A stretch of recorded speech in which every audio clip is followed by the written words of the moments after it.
It was a hot summer day in Arlington National Cemetery. I was now a sentinel at the Tomb of the Unknown Soldier. I gave my weapon for the weapons inspection, and as soon as he took it, I could tell that something was wrong. I had just committed one of the biggest mistakes on the most hallowed ground in America.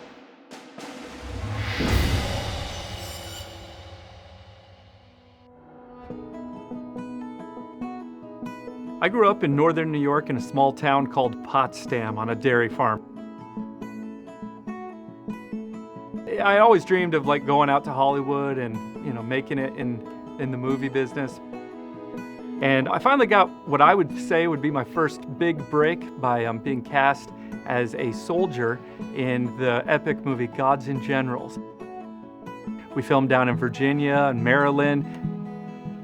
And on one of the days off, a buddy of mine invited me to go to Arlington National Cemetery and visit the Tomb of the Unknown Soldier.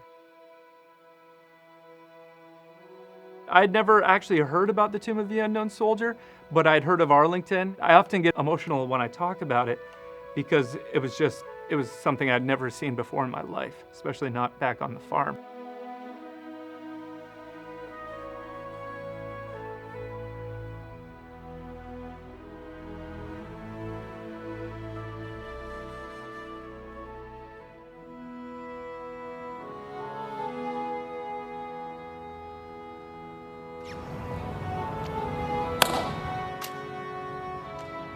And the tomb guard was perfect. I remember we watched 2 guard changes.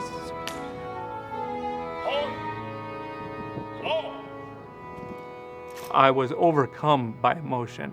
I love to talk, and after we left there, I couldn't talk for a number of hours.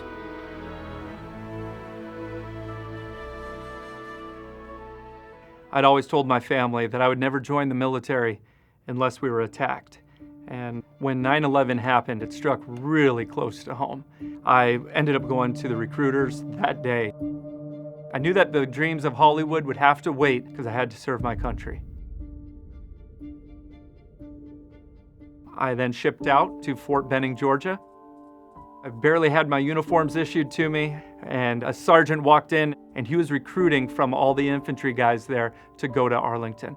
This is what I'd asked my recruiter for, was to go to Arlington, and to not accept this offer. It was like coming home.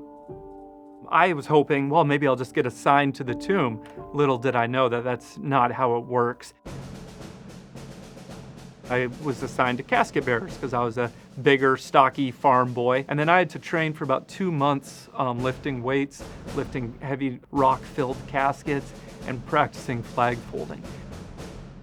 We'd practice flag folding 8 hours a day, because even if we've practiced 1,000 times, the family that we were folding the flag right next to, that's the only time that they were going to get their flag folded and handed off to them. So while we're holding the flag, you've got the rifle team, caisson platoon, and then the marching element. And each soldier has practiced and trained to perfection, and I was really overcome with the responsibility of burying the fallen. And it was very humbling to be there because we actually got to see the price.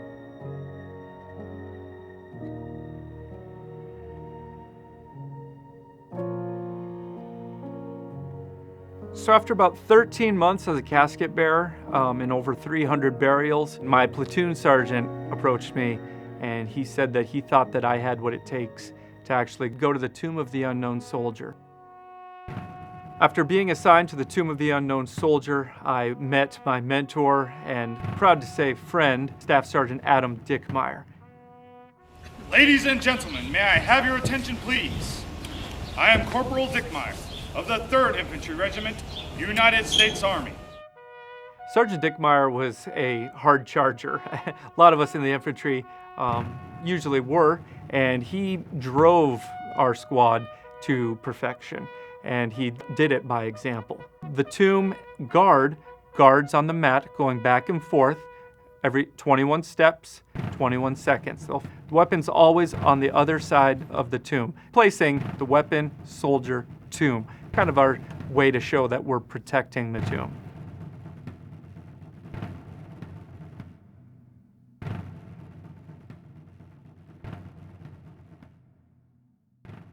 The most important thing as a sentinel is you're constantly looking for anybody that would dishonor, disgrace, or disrespect the tomb of the unknown soldier and the fallen, the unknowns that it represents.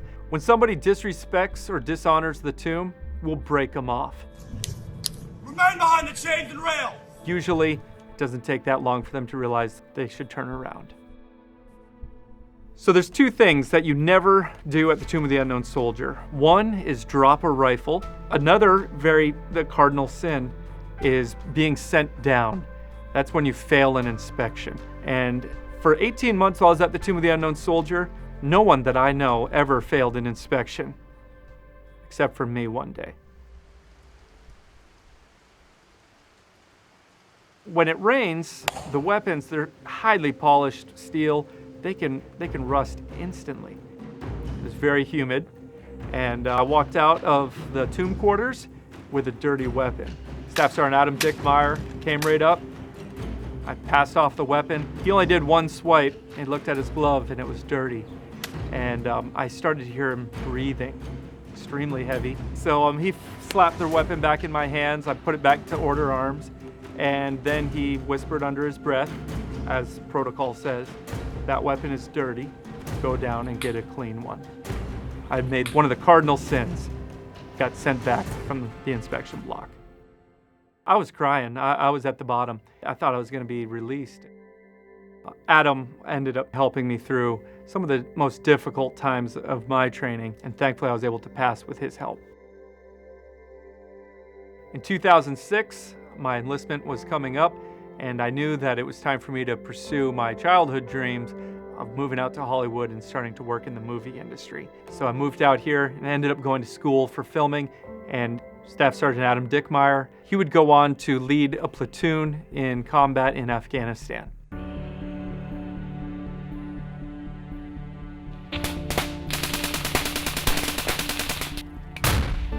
And a friend called me, who I hadn't heard from for quite a while, and he let me know that Adam Dickmeyer was killed in Afghanistan.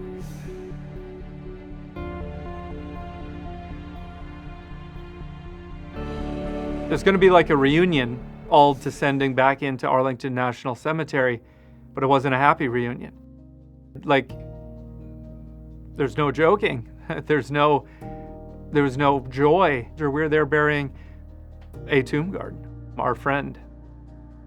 So being a filmmaker, the Society of the Honor Guard actually reached out to me to see if I would want to make a memorial video for Staff Sergeant Adam Dickmeyer. And I and another tomb guard kind of brainstormed, and we realized that we didn't just want to make a little 5-minute video honoring Adam Dickmeyer. We wanted to make a whole documentary that showed the love and sacrifice that the tomb guards give for the fallen, for the unknowns.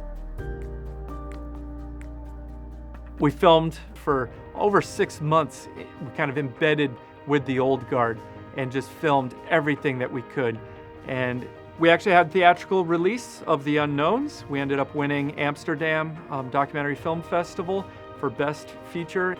So after the success of The Unknowns, we realized that there was other stories to be told from Arlington. So we were able to film a 4-part docuseries about the different platoons. I think what the tomb now represents is for soldiers everywhere. They'll go to the tomb to remember the fallen.